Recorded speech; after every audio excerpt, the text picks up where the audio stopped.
On the 7th November 2025, I was kidnapped while driving home. I was assaulted and robbed. My attackers took my state-issued laptop, cell phones, and abandoned me near Rabridge in the early hours of the 8th November. I reported the matter to the police and received medical treatment. While I cannot say with certainty if this event is related to my work, however, there were two distinct occurrences during the robbery that makes me suspicious. First, the kidnappers demanded a firearm. When I told them I did not have one, they assaulted me so much as if they knew I should have one. Second, when they took all the gadgets, laptop, cell phone, tablets, Samsung watch, they asked for PIN numbers and passwords of all these gadgets. However, on the work laptop, they specifically demanded that I write the password on one of the kidnappers' phone, and they took the laptop to a house. They only did this with the laptop. This occurred against a backdrop of public allegations against IDAC and its leadership, and of threats directed at the unit following the CI arrest. That experience had affected how I approach my work and my own safety. Mr. Nkabinde, on the back of what you have said, and you don't have a problem with that. You're the second in charge. You don't say, hang on, I was just sharing for purposes of communication. Because if that's all you were doing, as a rule, the one who holds the rules and who should be holding your people, your investigators, to your manual and to your rules, you in fact become complicit in an investigation into Mr. Nkabinde. And from where I'm sitting, it's no different from what Mr. Perumal has been doing, which is conducting investigations or participating in investigations that do not comply with your manual, that actually do not have a basis in your act. Because this which you are now investigating about Mr. Nkabinde, it doesn't arise from the act. It doesn't. And in that way, you put yourself in a position where you are no better than what, in fact, Ms. Johnson does on this. You're just as liable, or should be just as liable on this. If it's a point of criticism that an investigation was conducted on Mr. Nkabinde, it applies equally to you. Do you want to comment? Yes, Commissioner. As I said earlier, that the issue of Mr. Nkabinde was part of the Blue Lights investigation. Now, at the time, as I've indicated, that the DPP that was responsible for matter had parked that issue. Now, the ID, when she instructed Mr. Pariache that she must look into the matter, in my own understanding, would have been the extension of that investigation on the Blue Lights. But as it turned out, because of what happened in relation to the allegations of the league, my understanding is that even that issue was never taken up. Can be that you believed that it is an extension of that investigation. The DDPP has taken a position how he's going to handle that matter. This investigation arises on your words, and I think Ms. Ramsame's words. It is the ID says, find me dead on this person. It's not, it's in fact an investigation for ulterior purposes, not for the original purpose of the Blue Lights. It has nothing to do with that. It has to do with, he gave the ID heebie-jeebies. I can't think of another word, sorry. Ms. Ramsameh said, that's what the ID said. I don't like this guy, he gave me the heebie-jeebies, and then you say, oh, don't actually send stuff to him because I don't trust him. And then she says, find me stuff about him. So that has nothing to do with your blue lights investigation, and you must accept that. It is because the ID is looking for something on him that will enable, according to her, warn the minister that you do not trust him. So I'm sorry, the answer is not your explanation now that, well, it was a resuscitation. It's not. That's not what happened here. Can we please accept that? Commissioner, I would concede based on what you are saying to me now. But at the time, that's how I honestly looked at it. Maybe let me ask you a last question. At this point, what was the nature of your relationship with the ID that hopefully provides an explanation of your posture when she's doing clearly things that are wrong? Because it is wrong, this investigation. And that's not me saying there was no merit in the blue lights thing that you've decided to park against him.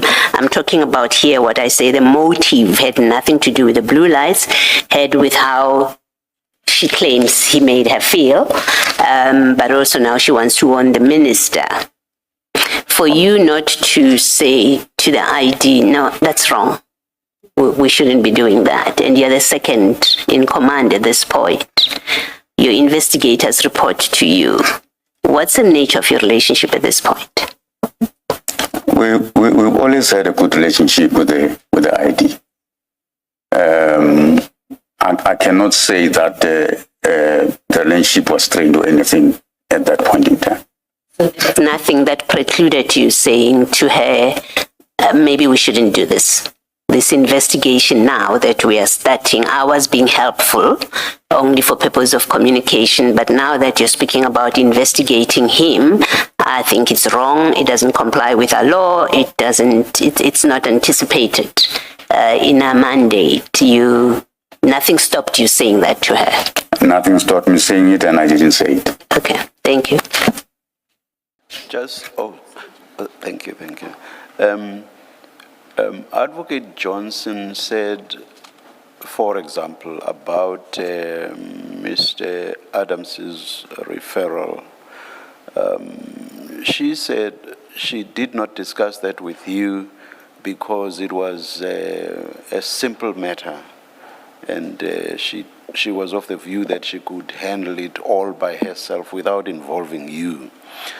Are you aware of any instances, or rather, how should I put it? Are you aware that the fact that a matter was simple, whatever that means, that was a factor or a criterion that could be used not to involve other people at the initial stages of a matter or of an intake? I'm not aware of any except for that specific matter. And that's not an issue that was ever discussed within IDAC? No. So she never said, with simple matters, I will not bother you, Mr. Sesoko? No. The decision to authorize that matter was not discussed with me, commissioners. As I will continue my testimony, you'll understand. All right. What happened.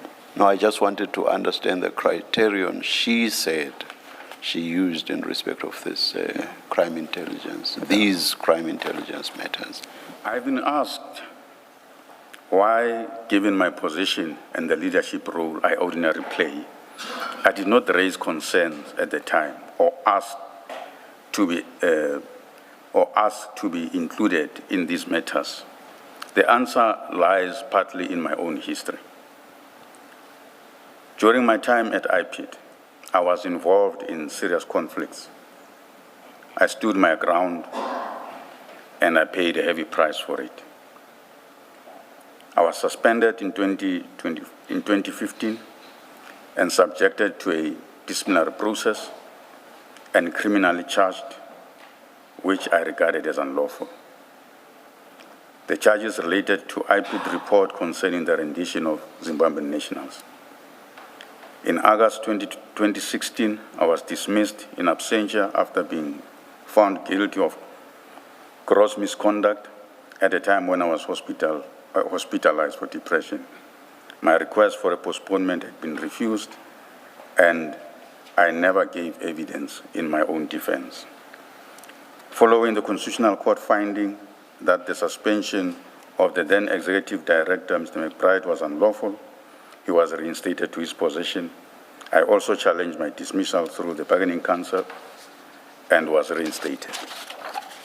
I was suspended again in March 2020 by an incoming acting head of IPID, and again had approached the Bargaining Council. I was then reinstated. I testified before the Zondo Commission about police corruption and about political interference that I believe lay behind my suspension. I consider it important that the Commission should not conclude that IDAC is, as an institution, compromised. IDAC has sound structures, capable and committed people, and good processes. There is a lot of work that has been done by IDAC colleagues, at IDAC, which shows how committed they are to the fight against corruption. You left out good. There is a lot of good work. There's a lot of good work that has been done by colleagues at IDAC, which shows how committed they are to the fight against corruption. I would like to refer the Commission to the infographic marked Annexure MS-13, which gives a summary of matters dealt with by IDAC as they relate to state capture. My evidence concerns the manner in which a particular set of matters was handled, which in my view was an outlier and not the institution as a whole. For the reasons set out above, I recommend that the intake and selection process contained in the operational manual and case selection criteria be fully operationalized, including a single designated intake point and case intake committee. That process was designed precisely to guard against difficulties that have arisen, to ensure that case selection is objective, auditable, and defensible, and to insulate the ID from allegations of targeting or selecting cases without proper basis.